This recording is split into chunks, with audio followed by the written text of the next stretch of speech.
How is the Josh? High, sir. How is the Josh? High, sir. I said, how is the Josh? High, sir.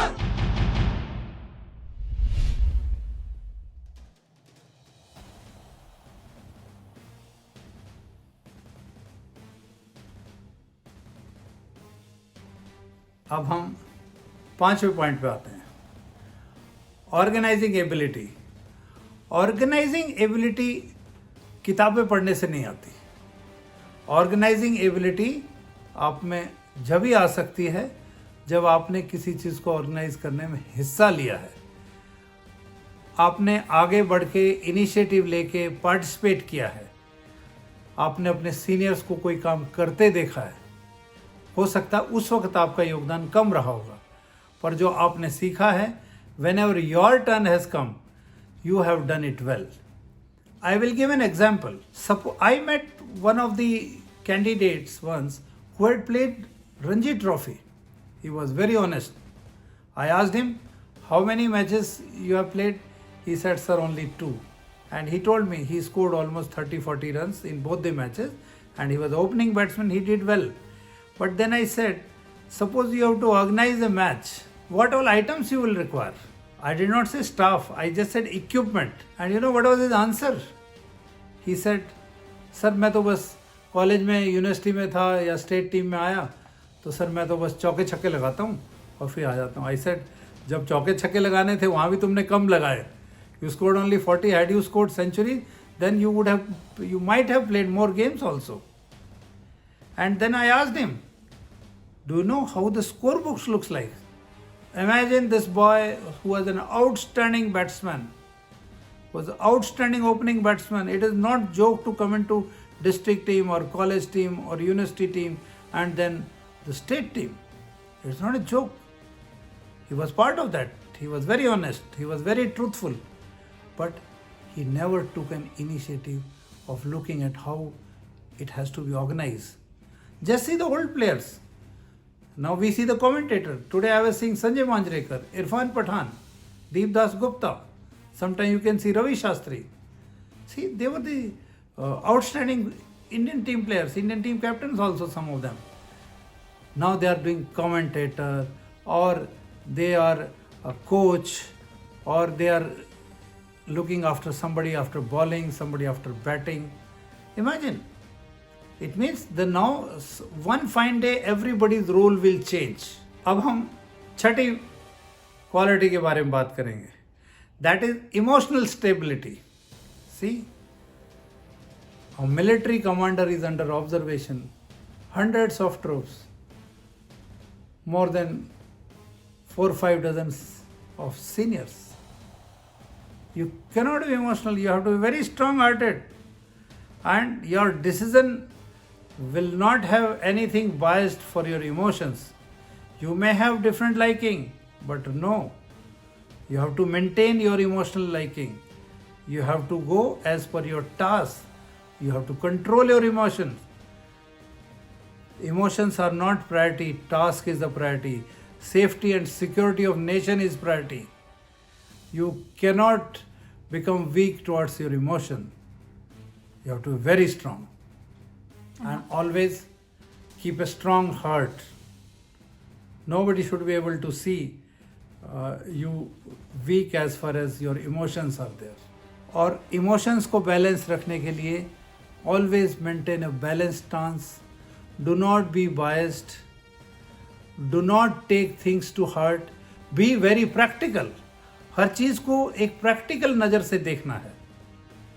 Emotional अंदाज से देखेंगे तो कई बार हम सही कदम नहीं ले पाते हैं. Be very practical. 7वीं क्वालिटी, ध्यान रखना है, कुछ क्वालिटी आपस में कंबाइन हो गई हैं. जो 15 ऑफिसर लाइक क्वालिटीज़ हैं वो कुछ कंबाइंड हो गई हैं, इसलिए 7 नहीं हो सकता. हम शायद 10वीं के बारे में बात कर रहे हो, पर सीक्वेंस के हिसाब से 7वीं क्वालिटी, इंटीग्रिटी, वफादारी. फिर से मैं वो फौज का एक फेमस कोट दोहराऊंगा. नाम, नमक और निशान ये सर्वोपरि है. सैनिक इसी के लिए जीता है और इसी के लिए जान देता है. वफादारी पे कभी शक नहीं होना है, चाहे प्राण जाए पर वफादारी ना जाए।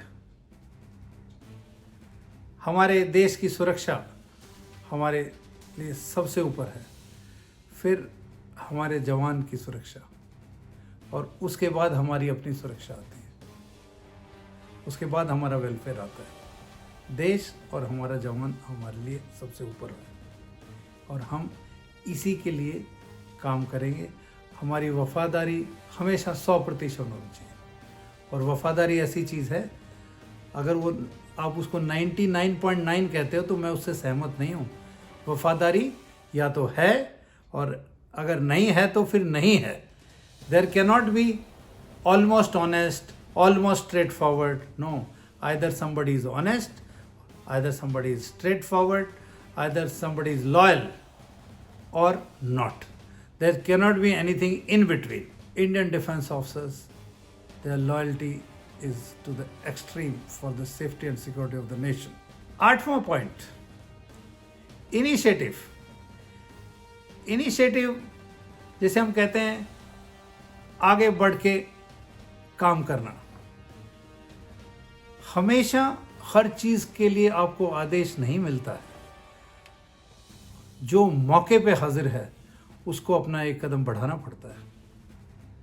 सपोज आप जा रहे हो, आपने एक एक्सीडेंट देखा, किसी का रिएक्शन ये भी हो रहा होता मैं लेट हो जाऊंगा, मुझे क्या करना है। कोई कहता है ध्यान से क्यों नहीं चला रहे थे, मैं क्या करूं। और एक बंदा कहता है नहीं, कुछ लोगों को चोट लगी, अब मदद की ज़रूरत है, काम भी वो कर लूंगा लेकिन पहले जान बचाना जरूरी है, life is more important. He will immediately rush to the site. Rushing is initiative. Look for opportunities wherever you can take a first step ahead of others, whether you are school, whether you are college. बचने के तो 1000 तरीके हैं। आपको blood donation के लिए अगर आपकी टीचर ने बोला है, नॉर्मली इस तरह के सारे इवेंट संडेज को होते हैं या हॉलीडेज को होते हैं। बचने के लिए कोई बच्चा कहता है मैम मेरे पेट में दर्द है, मैं आज नहीं आ सकता, that's fine, but that child has not understood what was so important. He could have understand how a blood donation camp can be organised, where is the reception area, where is the ambulance, where is the resting area, where is the felicitation area, how the safety and security of area is coordinated, how the parking is coordinated, how the tea and refreshment is coordinated. Just for small things he could have taken initiative, he should have come. अब हम आते हैं 9th quality पे, adaptability. Adaptability हालात के को मद्देनज़र रखते हुए जब आप अपने आप को सिचुएशन में ढाल लेते हैं। एडेप्टेबिलिटी का मतलब यह है कि हालात के मद्देनज़र रखते हुए जब आप किसी सिचुएशन में अपने आप को फिट करते हैं, उसको हम एडेप्टेबिलिटी कहते हैं।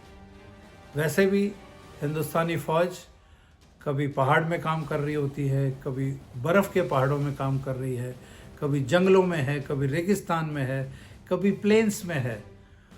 हमारे शरीर की एडेप्टेबिलिटी कितनी ज़रूरी है। हमें हर मौसम में अपने आप को इतना फिट रखना है कि हम एडजस्ट हो जाएं। हमें इतना एडेप्टेबल होना है कि हर तरह की खराब से खराब सिचुएशन में भी हम ढल कर और विजयी होकर निकलें। अगर हम सिर्फ अपने आराम की सोचने लगें या अपने सुकून की सोचने लगें, फिर एक मिलिट्री कमांडर न तो सही फैसले ले सकता है, न ही इनिशिएटिव ले सकता है, और न ही अपने टारगेट पर खरा उतरेगा। It's very important, you have to be adjustable in all kind of situation. There can be situation that you may not get a meal in time. शायद जो राशन की सप्लाई लेती हुई गाड़ी है, शायद हो सकता है उसमें कोई व्यवधान हो जाए, you may not get, you cannot say कि I could not have my food, then you have to depend on the dry ration also. वो आपको अपने पाउच से शक्कर पारे निकाल के अपना काम चलाना पड़ेगा। If you are working in Rajasthan, you have to adapt that वो 1 लीटर पानी आपको हो सकता है आधे दिन चलाना पड़ जाए। That is adaptability. You can't expect कि अब वो आपको फ्रीजर में से कोई निकाल के पानी दे रहा है. 10th point, team work. एक हिंदी की किताबों में व्याकरण में एक मुहावरा था, अकेला चना भाड़ नहीं फोड़ता है. This is not one man show, it is a huge team. It's a huge team which works in defense, and the success of team depends on coordination of people. That is called teamwork. So that we all are working for the same aim, we are working in the same synchronized time also. एक plan time के तहत हम काम कर रहे होते हैं, उसकी आदत होनी चाहिए. हम अकेले अपने मन से किसी टारगेट को नहीं कर सकते. We have to coordinate time, we have to coordinate drill, we have to coordinate even a very very small tiniest of the things that leads to the success. बहुत जरूरी है. मैं 10 नहीं कहूँगा, ये तकरीबन 15 ऑयल क्यूज मैंने आपके लिए कवर की है. कुछ इतनी मिक्स थी, अगर मैं उनको अलग अलग करता तो शायद that would have amounted to repetition of all this. Adopt this. You will surely get recommended. Don't forget to like, share and comment. If you feel this assessment was useful, then tell me in the comments below. Like this video so that more people can see it, and subscribe to my channel.